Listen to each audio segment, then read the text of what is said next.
Il y avait un jeune homme nommé Élie. Connu pour sa foi ferme, sa voix était recherchée dans les groupes de prière. Ses paroles avaient du poids et beaucoup le considéraient comme quelqu'un spirituellement intouchable.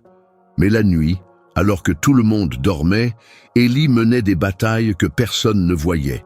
Une guerre silencieuse, marquée par des pensées qui lui faisaient honte, des désirs qu'il essayait de nier et une culpabilité qui l'écrasait intérieurement. Pendant la journée, il était léger. La nuit, il luttait contre les ombres qui insistaient pour ne pas disparaître. L'histoire d'Elijah est plus courante qu'on pourrait le penser. C'est juste qu'elle est rarement racontée. Et cela soulève une question inquiétante. Pourquoi les personnes ayant une vocation spirituelle élevée, apparemment inébranlable, sont-elles si souvent confrontées à des tentations liées à la luxure? La réponse peut paraître paradoxale. Plus l'objectif est élevé, plus l'opposition est intense. Le conflit avec les désirs charnels n'est pas un signe de faiblesse, mais plutôt le fait qu'il y a quelque chose de puissant qui essaie d'être détourné, déformé ou arrêté.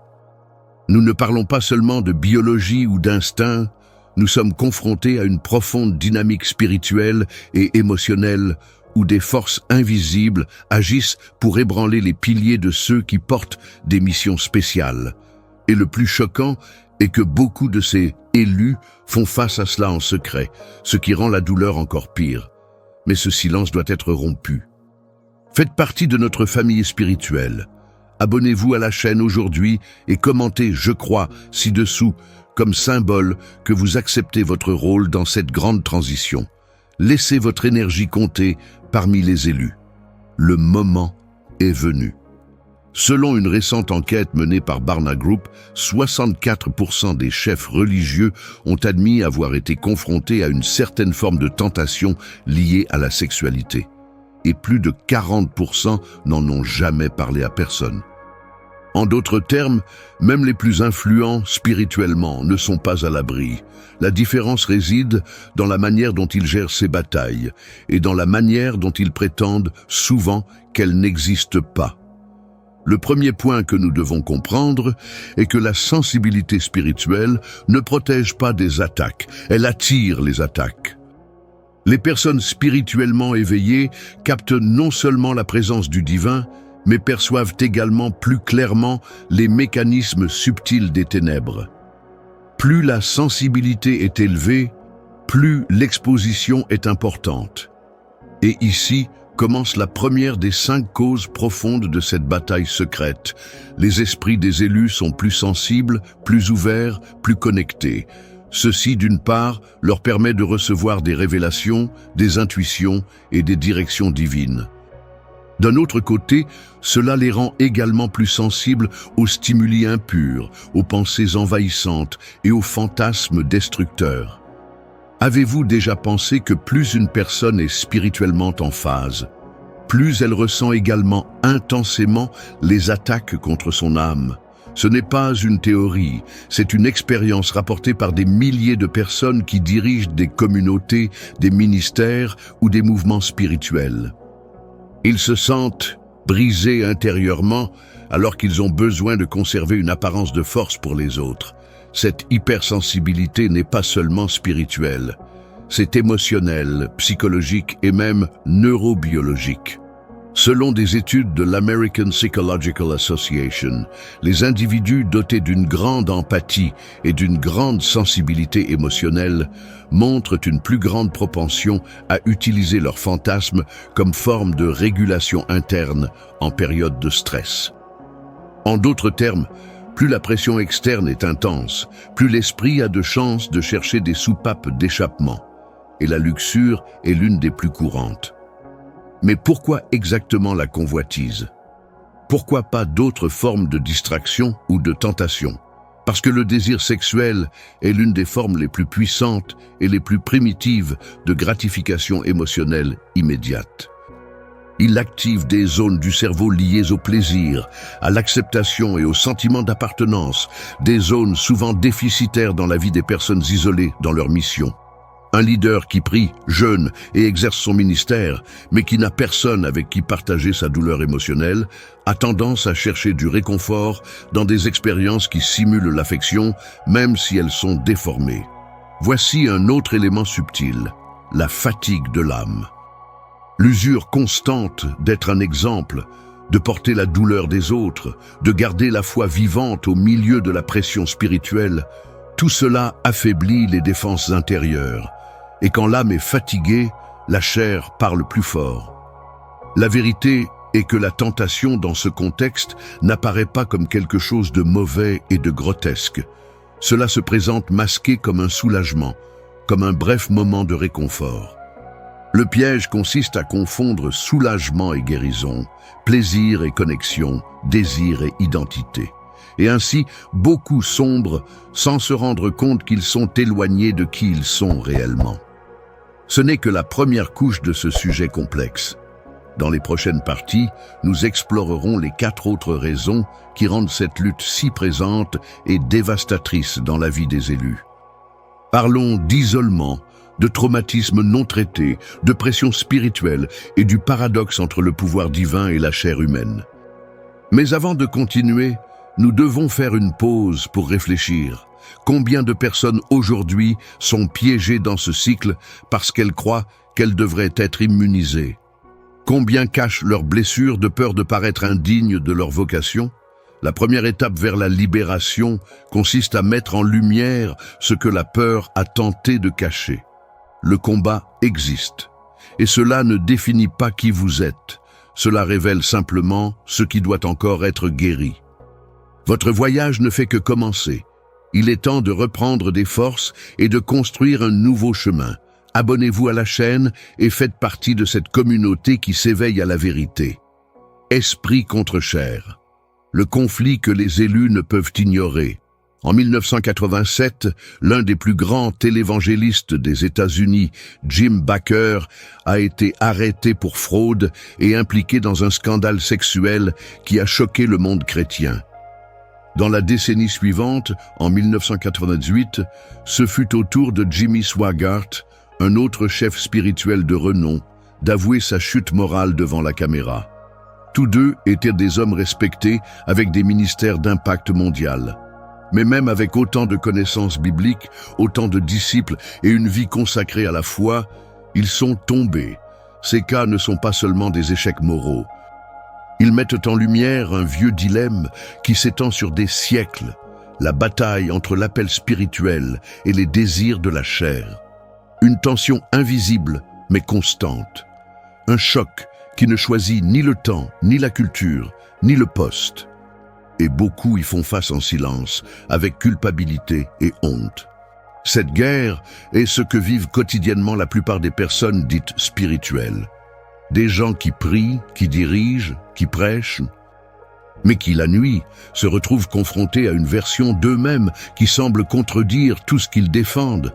C'est là le vrai combat, non pas entre le bien et le mal dans le monde, mais entre la foi et la fragilité intérieure. La Bible a déjà décrit ce dilemme en profondeur.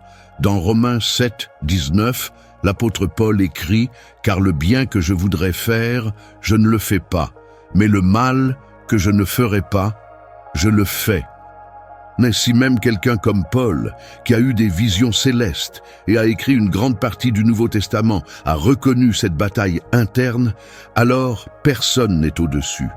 Le problème est que beaucoup croient qu'être spirituellement élevé les rendrait immunisés contre les impulsions de la chair. Mais c'est exactement le contraire. L'appel suscite des oppositions. Et là où il y a de la lumière, les ténèbres tentent d'agir avec plus de puissance. Cette dualité, esprit contre chair, ne signifie pas que quelqu'un est divisé ou corrompu. Cela signifie qu'il est vivant, c'est en mouvement, qui se trouve dans la zone de combat. La chair, avec ses désirs, ses émotions et ses impulsions, est le terrain où l'esprit doit apprendre à demeurer avec domination et non dans le déni. En 2014, une enquête menée par l'université Baylor a révélé qu'environ 37% des chrétiens pratiquants déclarent être régulièrement confrontés à des pulsions sexuelles qu'ils considèrent comme un péché. Ces données renforcent ce que la plupart des gens tentent de cacher. Le désir ne disparaît pas avec la foi. Il doit être compris, discipliné et canalisé. Nier ce conflit ouvre la voie à une chute silencieuse. Prétendre qu'il n'existe pas, c'est lui permettre de grandir dans l'ombre. Beaucoup de ceux qui dirigent aujourd'hui portent en eux un sentiment constant d'hypocrisie. Ils estiment qu'ils n'ont pas le droit de conseiller les autres, car ils vivent ce combat dans leur poitrine. Mais c'est justement parce que vous la vivez que votre voix a de la valeur. Parce que quiconque comprend la guerre peut parler avec autorité de la victoire. La chair n'est pas l'ennemi, elle fait partie du champ de bataille. Le vrai risque, c'est quand il domine l'esprit et prend le contrôle des décisions. Et cela peut se produire de manière subtile. Une pensée trop répétée, un look qui dure plus longtemps qu'il ne le devrait, un souvenir qui n'a pas été traité, un traumatisme ignoré. Et tout cela empire lorsque l'individu spirituel ne s'occupe pas de l'essentiel, le sommeil, la nourriture, le repos, les loisirs, les relations saines. Beaucoup pensent qu'il suffit de résister spirituellement. Mais un esprit fatigué vit dans un corps fatigué. Et c'est à ce moment-là que la viande crie le plus fort. Vous pouvez prier pendant des heures, mais si vous ne dormez pas bien, votre esprit sera plus vulnérable. Vous pouvez jeûner pendant des jours, mais si vous ne guérissez pas d'anciennes blessures émotionnelles, votre cœur cherchera de dangereuses compensations. La chair ne demande pas la permission, elle agit dès la première brèche. Le problème de la luxure et des autres tentations ne commence pas par le péché, mais par la négligence, avec des exigences excessives et un manque d'équilibre, avec le déni de l'être humain. Et c'est pourquoi tant de gens tombent, parce qu'ils oublient qu'ils n'ont pas été appelés à être des dieux, mais à être des humains guidés par Dieu. En 2006, une enquête menée auprès des pasteurs actifs a révélé que 1 sur 3 a envisagé de quitter le ministère parce qu'il estimait que ses luttes internes le rendaient indigne.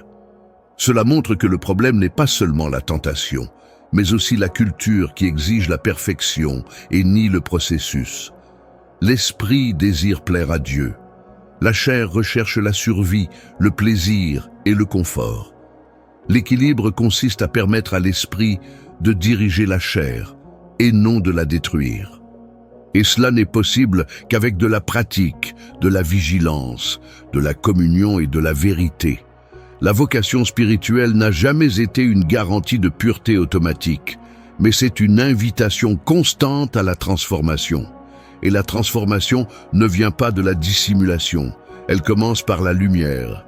Révéler le combat est la première étape vers la victoire. Il est temps de reprendre des forces et de construire un nouveau chemin.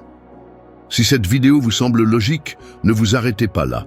Cliquez sur « Inscrivez-vous maintenant » et découvrez la prochaine étape vers votre transformation. Quand la solitude devient un piège, l'isolement silencieux des appelés, il y a une image récurrente dans la vie de ceux qui portent une mission spirituelle, la figure du solitaire, celui qui s'éloigne par choix ou par nécessité, souvent incompris, parfois volontairement éloigné. Il est facile d'associer cette distance à la recherche de la sainteté, à la consécration. Mais ce que presque personne ne dit, c'est que cette même distance peut devenir un terrain fertile pour des tentations déguisées. L'isolement des élus est réel et dangereux. Et nous ne parlons pas d'être seuls pendant quelques heures ou de prendre du temps pour soi. Nous parlons d'une séparation émotionnelle et spirituelle prolongée, où l'individu commence à porter sa douleur seul, sans canaux de soutien, sans espace, pour une authentique vulnérabilité. Moïse a passé 40 ans dans le désert. Élie s'enfuit vers la grotte. Jean-Baptiste vivait en marge de la société. Jésus, à Gethsémani, demanda de la compagnie à ses amis et ne trouva que le sommeil. Ces exemples montrent que l'isolement fait partie du voyage, mais ils révèlent également que même les plus forts font face à des moments d'épuisement émotionnel lorsqu'ils ne trouvent pas de soutien humain. En 2019, une étude de Faith Communities Today a révélé que plus de 52% des chefs religieux interrogés ont déclaré souffrir de solitude chronique. Il ne s'agit pas simplement d'une donnée statistique. C'est un cri silencieux venant de personnes qui dirigent les foules, mais qui, en interne, portent un poids que personne ne voit. L'élu se retrouve souvent entouré d'attentes. Ils attendent de lui qu'il ait toujours la réponse, qu'il ne fasse jamais preuve de faiblesse, qu'il soit un modèle de conduite. Et c'est là que commence le cycle. Pour entretenir son image, il se tait. Pour ne pas inquiéter les autres, il le cache. Et petit à petit, l'isolement cesse d'être physique et devient émotionnel. Cette mise à distance entraîne une sorte d'étouffement interne. Les pensées s'accumulent, les peurs grandissent, les désirs non traités gagnent en force. Et sans personne avec qui partager tes douleurs, l'appel devient un fardeau et le silence devient une prison. La tentation dans ce contexte n'apparaît pas comme une menace évidente. Elle apparaît comme une solution, une évasion momentanée, un soulagement. Quelque chose qui offre un plaisir rapide à une âme fatiguée et à un cœur dans le besoin. Il ne s'agit pas seulement de désir sexuel. C'est la recherche désespérée de connexion, d'acceptation, de sentiments que l'on est toujours humain. De nombreux dirigeants, prophètes, pasteurs et intercesseurs sont tombés non pas parce qu'ils ont ignoré le bien et le mal, mais parce qu'ils ont essayé de supporter seuls le poids de sa douleur pendant trop longtemps. Et dans cet état d'épuisement émotionnel, toute lacune devient une porte. Le problème est que la culture spirituelle renforce souvent l'idée que ceux qui sont forts ne pleurent pas, ceux qui ont la foi n'ont pas peur, ceux qui ont l'onction ne sont pas ébranlés. Ceci est non seulement faux, mais c'est dangereux. Le véritable renforcement spirituel se produit lorsqu'il est possible de reconnaître les faiblesses et d'y remédier avec vérité et soutien. En 2022, une enquête de Lifeway Research indiquait que 67% des chefs spirituels ont déclaré qu'ils n'avaient pas d'amis proches au sein de leur propre communauté religieuse. Cela signifie que la majorité des personnes appelées vivent entourées de gens, mais restent seuls émotionnellement. Ils sont au milieu de la foule, mais sans véritable communion. L'absence de relations profondes affaiblit non seulement l'âme, mais elle affaiblit également la résistance à la tentation. Quand il n'y a personne avec qui tu peux être honnête, le secret devient à la fois un refuge et une prison. Et c'est dans cette cachette que commencent de nombreuses chutes. Mais il y a quelque chose d'encore plus subtil, l'orgueil déguisé en spiritualité. Beaucoup évitent de demander de l'aide ou d'avouer leurs difficultés parce qu'ils pensent que cela diminuerait leur valeur spirituelle. Ils pensent qu'admettre sa faiblesse revient à faire défaut à Dieu. Quand en fait, c'est précisément l'honnêteté qui ouvre la voie à la guérison et à la véritable restauration. L'isolement n'est donc pas seulement une condition. Il devient un agent d'usure silencieux. Une fissure constante qui, si elle n'est pas traitée, peut se transformer en effondrement émotionnel, moral et spirituel. La solution n'est pas de s'éloigner davantage. Il cherche des ponts, des relations sincères, mentorat spirituel, groupe de soutien, des amitiés matures où il y a de la place pour écouter sans jugement, parce que la vocation n'était pas censée être portée seule. Aucun dessein divin n'exige une solitude éternelle. La vérité est que chaque être humain a besoin d'être vu, entendu et accueilli, y compris et surtout ceux qui conduisent les autres à la foi. L'élu n'en est pas moins humain pour avoir des dons. Et reconnaître son besoin de soutien est un signe de sagesse et non de faiblesse. Tant que la solitude n'est pas brisée, l'âme continuera à chercher de fausses compensations. Mais lorsque l'isolement est surmonté par une connexion sincère, le risque de chute se transforme en opportunité de croissance. Partager ses connaissances avec le monde. Ensemble, nous pouvons diffuser ce message et aider davantage de personnes à devenir libres. Abonnez-vous à la chaîne et envoyez cette vidéo à tous ceux qui ont besoin d'entendre cette vérité. Silence et honte. Le cycle qui piège les appelés dans des batailles secrètes. Pendant des siècles, la honte a été utilisée comme instrument de contrôle.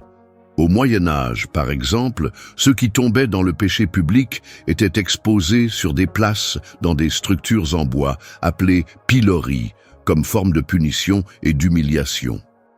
L'intention était claire, décourager l'erreur par la peur. Le problème est qu'au fil du temps, cette culture n'a pas éteint le péché, elle l'a simplement poussé dans l'obscurité. Aujourd'hui, le mécanisme n'est plus public, mais la honte fait encore taire des millions, en particulier ceux qui sont considérés comme des exemples de foi, de pureté et de force spirituelle. Des gens qui portent le poids de diriger, d'enseigner, de conseiller, mais qui font face en eux-mêmes à une guerre intense et silencieuse contre des désirs qu'ils ne savent pas comment gérer. Le gros problème n'est pas la tentation elle-même, mais ce qu'elle provoque par la suite. Culpabilité profonde, peur d'être exposé, sentiment d'échec spirituel, et surtout la décision de se cacher. Le silence devient un bouclier, mais cela devient aussi une prison. Cette tendance à cacher ses difficultés n'a rien de nouveau. Toujours dans la Genèse, après l'erreur d'Éden, Adam et Ève se sont cachés. L'instinct de fuir lorsque nous commettons une erreur est présent dès le début. Mais dans le contexte spirituel actuel, cela s'intensifie parce que les élus croient qu'ils ne peuvent rien faire de mal, que leur image est en jeu, que leur mission dépend de la perfection. Et c'est alors que commence le cycle. Le désir apparaît, la tentation l'emporte, la honte arrive, le silence apparaît et la solitude grandit. Le désir revient encore plus fort. Cette boucle génère un état de répression constant, où l'âme ne trouve plus de souffle et l'esprit s'affaiblit faute de confession, de restauration et de réel soutien. Selon une enquête réalisée par l'organisation Faithful and True, 58% des personnes occupant une position de leadership spirituel déclarent qu'elles sont déjà tombées dans une sorte de tentation morale et qu'elles ont ensuite choisi de n'en parler à personne. Parmi les raisons évoquées, les principales étaient la peur de perdre le ministère, la honte de ce que les gens penseraient de moi et ne pas savoir à qui parler. Ces données révèlent un problème profond. Il y a plus de dirigeants blessés en silence qu'on ne peut l'imaginer. Et ce ne sont pas seulement des pasteurs ou des ministres, ce sont des jeunes engagés, des intercesseurs, des chefs de cellules, des chanteurs, des prédicateurs et même des conseillers spirituels qui, intérieurement, portent le fardeau d'une condamnation constante. Le poids de la honte est si destructeur parce qu'il mine l'identité. Cela amène l'élu à se considérer non pas comme quelqu'un en processus, mais comme un échec spirituel. Il cesse de se considérer comme un fils et commence à se considérer comme un imposteur. Et plus ce sentiment grandit, plus il s'isole. Mais il reste silencieux. Et il devient plus fragile face à la prochaine attaque. Mais d'où vient tant de honte? Une grande partie vient de pression d'être un exemple tout le temps. Lorsque l'environnement spirituel ne valorise que la performance et non le processus, un scénario se crée dans lequel personne ne se sent en sécurité pour montrer ses vulnérabilités. Les temples sont remplis de gens qui semblent parfaits, mais à l'intérieur, ils crient à l'aide. En outre, il existe un mythe dangereux selon lequel les personnes très spirituelles ne devraient pas ressentir de fringales. C'est irréel. Le désir ne choisit pas les titres. Cela fait partie de la structure humaine. Le nier, c'est nier sa propre nature, et cela n'apporte jamais de libération. Cela ne fait que retarder la confrontation. Il est important de comprendre, l'erreur n'est pas dans le ressenti, c'est dans ne pas savoir comment gérer ce que tu ressens, et faire semblant que cela n'existe pas.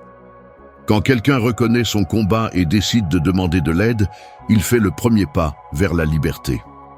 La Bible est claire lorsqu'elle dit dans Jacques 5, 16, « Confessez vos péchés les uns aux autres et priez les uns pour les autres. » Le texte ne parle pas de condamnation, parler de guérison. Mais la guérison commence par l'exposition et non par la dissimulation. La honte perd de sa force lorsque la vérité est mise en lumière. Pas la vérité pour les autres, mais pour vous-même.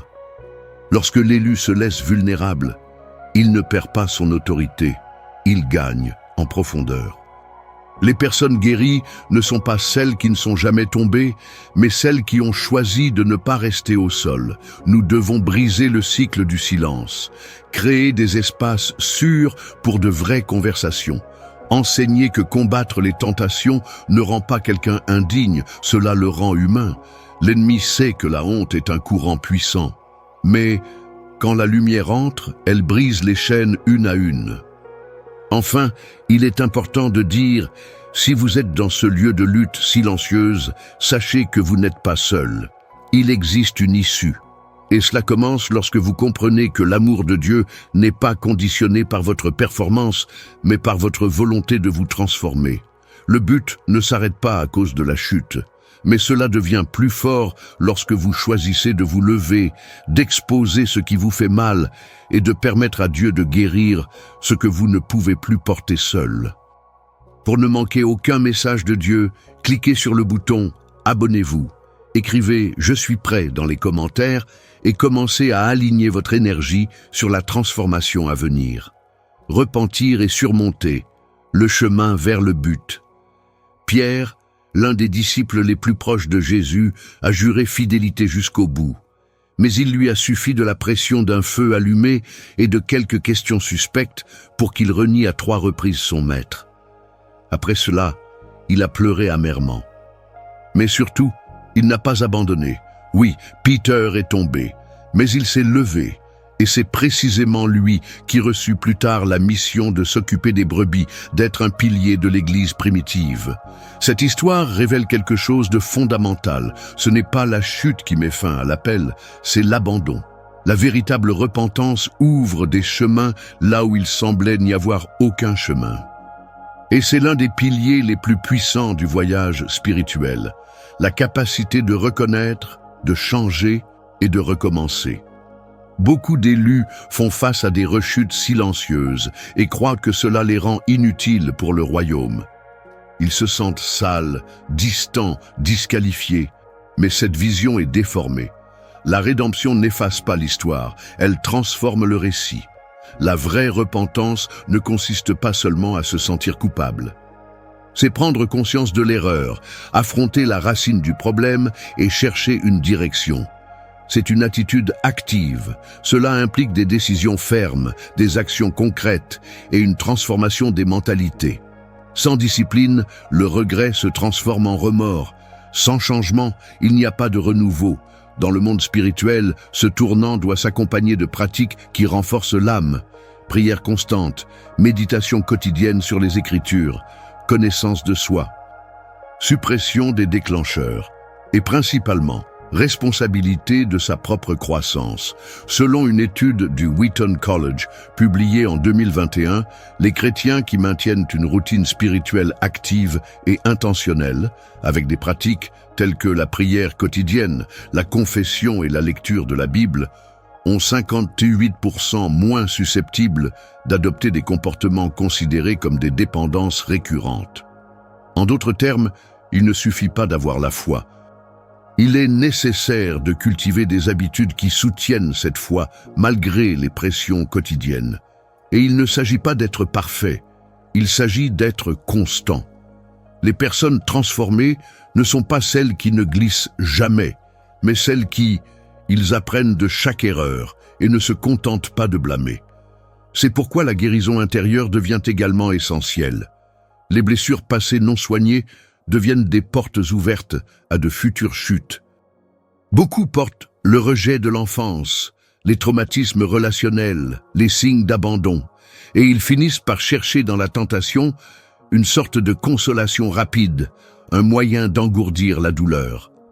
Lorsque ces douleurs ne sont pas affrontées, elles deviennent des boussoles inversées, éloignant le cœur de sa véritable destinée. La bonne nouvelle est qu'il y a une restauration. Et cela commence lorsqu'il y a le courage d'ouvrir son cœur et de reconnaître que l'on ne peut pas tout surmonter seul. La vulnérabilité, contrairement à ce que beaucoup pensent, n'affaiblit pas, elle libère. De plus, il faut marcher avec des personnes de confiance. Avoir quelqu'un à qui rendre des comptes, qui écoute sans juger, qui prie ensemble, qui se lève quand tout semble s'effondrer. La marche solitaire renforce la chute. Le soutien mutuel entretient la résistance. Il faut aussi se rappeler que le but n'est pas fragile. Elle peut être temporairement déviée, mais elle n'est jamais annulée par un trébuchement. Ce que Dieu construit en quelqu'un est plus grand que les erreurs que cette personne commet. Quand le cœur se tourne avec sincérité, le plan se poursuit, avec plus de maturité, plus d'humilité et plus de profondeur. La Bible regorge d'exemples de rédemption. Moïse a tué un homme, mais il a été utilisé pour libérer une nation. David tomba dans l'adultère, mais fut appelé un homme selon le cœur de Dieu. Paul persécuta les chrétiens et devint le plus grand apôtre parmi les gentils. Et toi, qu'est-ce qui t'empêche de recommencer toi aussi? La plus grande tromperie des usines ennemies est que vous êtes allés trop loin, qu'il n'y a pas de retour en arrière, que ce n'est pas digne. Mais la vérité est différente. La grâce n'a pas de limite lorsqu'il y a un véritable abandon. Surmonter la tentation ne signifie pas ne plus jamais être tenté. Cela signifie apprendre à identifier la tromperie avant qu'elle ne prenne le dessus. Cela signifie prendre conscience de vos propres points faibles et les protéger avec sagesse. C'est comme construire un mur autour de ce qui était auparavant vulnérable. Et tout commence par une étape. Reconnaître que le changement est possible. Le repentir est plus que des excuses. C'est une décision, une livraison, une déclaration de guerre contre tout ce qui tente de détruire ce qu'il y a de plus précieux en vous. Votre identité, votre connexion avec Dieu et votre dessein éternel. Alors si aujourd'hui vous vous sentez exclu, sale, honteux, sachez ceci, personne n'est hors de portée de la grâce. Et chaque élu, aussi déchu soit-il, peut être relevé avec encore plus de force qu'auparavant. Il n'est pas trop tard. Ce qui a été perdu peut être restauré. Ce qui a été cassé peut être reconstruit. Et ce qui a été humilié peut être revêtu d'honneur. Décidez simplement de ne pas rester au sol. Si vous ressentez cet appel en vous, abonnez-vous à la chaîne et écrivez « Je suis choisi » dans les commentaires. Déclarez que vous êtes prêt à recevoir ce qui vous est déjà réservé. La lutte silencieuse des élus et le pouvoir de décision. La vérité est simple, personne n'est à l'abri de la lutte. Pas même les plus consacrés, les plus fervents ou les plus expérimentés dans la foi. La tentation ne fait pas de distinction entre les titres, les dons ou les ministères. Il arrive déguisé, silencieusement, dans les moments de faiblesse ou de fatigue. Et quand on n'y fait pas face honnêtement, cela ronge l'intérieur. Tout ce que nous avons dit jusqu'à présent converge sur un point crucial. La guerre interne à laquelle de nombreux élus sont confrontés ne constitue pas la fin de la vocation. Elle fait partie du processus de maturité. Le problème n'est pas le ressenti. Le problème commence lorsque vous essayez de le cacher, de le faire semblant ou de l'ignorer. Combien chantent à l'autel, prêchent depuis la chair, dirigent des réunions, mais se sentent intérieurement brisés. Combien sourient, mais pleurent la nuit, de peur d'être démasqués. La réponse est claire, il y en a beaucoup, plus que vous ne l'imaginez. La répression, le silence et le blâme ne font que renforcer le cycle. La libération commence lorsque vous décidez d'arrêter de faire semblant. Quand vous choisissez de faire face, en cherchant de l'aide, de la confession, de la discipline et du renouveau. Tout au long de cet itinéraire, nous parlons de 6 piliers qui soutiennent cette bataille. 1. Sensibilité spirituelle, ce qui rend les cibles choisies plus visibles. 1. Dualité entre chair et esprit, ce qui nécessite une maîtrise et non un déni. Le isolement émotionnel, ce qui affaiblit ceux qui tentent de marcher seuls. Le poids de la honte qui fait taire et paralyse ceux qui ont peur d'être jugés. L'importance de soins intérieurs, sans quoi le passé devient un piège. Et enfin, le pouvoir de recommencer, qui est accessible à tous ceux qui décident de l'élever. Ces points ne sont pas de simples observations théoriques. Ce sont des réalités vécues par des milliers de personnes qui ont une vocation, un but, des dons et une vision, mais qui font face au défi quotidien de rester forts tout en luttant contre elles-mêmes. Il est important de préciser, Reconnaître la faiblesse n'est pas une défaite, c'est une intelligence spirituelle. Demander de l'aide n'est pas un signe de manque de contrôle, c'est un signe de responsabilité. Et confesser n'est pas une faiblesse, c'est une force dans sa forme la plus pure. Celui qui tombe et se relève avec humilité porte quelque chose que personne ne peut voler, autorité forgée dans la vérité. Ce n'est pas une question d'image, c'est une question d'essence. Dieu n'utilise pas ceux qui font semblant. Il élève ceux qui acceptent où ils sont et décident de ne pas y rester. Désormais, ce que vous faites avec ce que vous entendez définit les prochains chapitres de votre voyage. Il ne suffit pas de comprendre, il faut l'appliquer. À partir d'aujourd'hui, vous pouvez relever vos difficultés sans craindre de perdre de la valeur. Recherchez le véritable soutien de personnes matures et dignes de confiance. Établissez des pratiques spirituelles qui protègent votre esprit. Traitez ce qui fait encore mal, même si cela prend du temps. Et surtout, choisissez de ne pas vivre une foi qui ne fait qu'apparaître, mais celui qui transforme. Vous avez été mis à part pour quelque chose de grand, mais cela ne vous immunise pas. Cela fait simplement de vous une cible plus ciblée, et c'est justement pourquoi votre vigilance doit être encore plus constante. Il n'y a pas de but sans pression, il n'y a pas d'onction sans épreuve. Mais il n'y a pas non plus de chute que Dieu ne puisse inverser. Aucune histoire ne se termine parce qu'il y a eu un échec. Cela ne se termine que lorsque vous renoncez à essayer. Alors, si vous menez cette guerre silencieuse, écoutez, vous êtes toujours dans le combat parce que vous n'avez pas été vaincu. Et si vous entendez cela maintenant, c'est qu'il y a encore une chance. Il y a encore un avenir. Il y a encore une issue. La décision vous appartient. Vous pouvez continuer à faire semblant et vivre piégé dans un cycle d'apparence et de douleur, ou vous pouvez accepter la vérité et expérimenter un véritable processus de guérison et de transformation. Les élus ne sont pas parfaits. Ils sont persévérants. Et en fin de compte, ceux qui ne sont jamais tombés ne gagnent pas. Ceux qui ont décidé de ne pas rester au sol gagnent. Le réveil continue. Si cette vidéo vous a ouvert les yeux sur des vérités que vous n'aviez jamais vues auparavant, imaginez ce que vous pourrez découvrir d'autres. Abonnez-vous à la chaîne maintenant et activez les notifications pour ne manquer aucun contenu qui transformera votre vie.